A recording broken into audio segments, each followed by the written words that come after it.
বিচার, সংস্কার, নির্বাচন একসাথে চলতে হবে।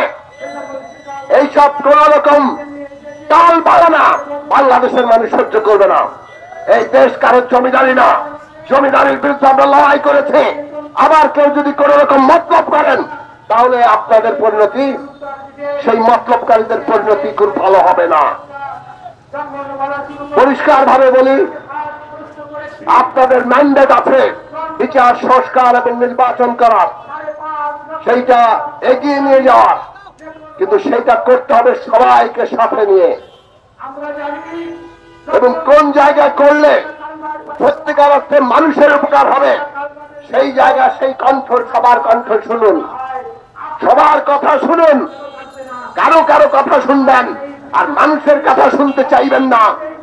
এইটার মানে হচ্ছে যে যায় লঙ্কায় সেই হয় রাবণ, যদিও রাবণের কাহিনী ভিন্ন। কথাটা বললাম একটা প্রবাদ হিসেবে। যারাই ক্ষমতায় যায় তাদেরই চরিত্র বদলে যায়। এইরকম অবস্থা যাতে আপনাদের না হয়।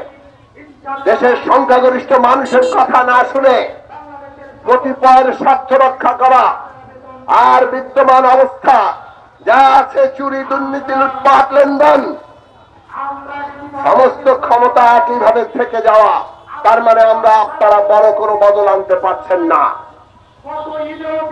দুঃখের সাথে বলতে হয়, এত বড় অভ্যুত্থানের উপর দাঁড়িয়ে যদি ম্যান্ডেটের কথাই বলেন, সেই ম্যান্ডেট আমরা দেখতে চেয়েছিলাম ওই সমস্ত স্তরে চাঁদাবাজি, ওই ঘুষ, ওই দুর্নীতি, ওই লুটপাট সবকিছু বন্ধ হয়ে জনগণের দাবি দেওয়া আপনারা শুনছেন।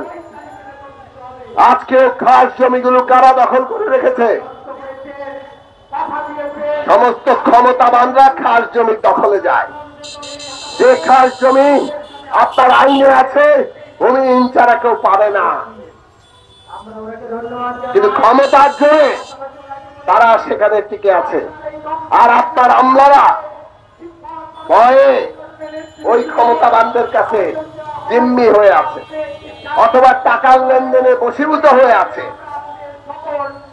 আজকে আপনাদের ঘোষণা দেওয়া দরকার ছিল যে কোন খাস জমি ভূমিহীন বাদে কারো কাছে যেতে পারবে না। সমস্ত খাস জমিগুলো ভূমিহীনদের জন্য সমবায়ের মাধ্যমে লিজ দিতে হবে। সেই জায়গায় যাওয়ার মতো শক্তি সামর্থ্য আপনাদের জনগণে গিয়েছিল।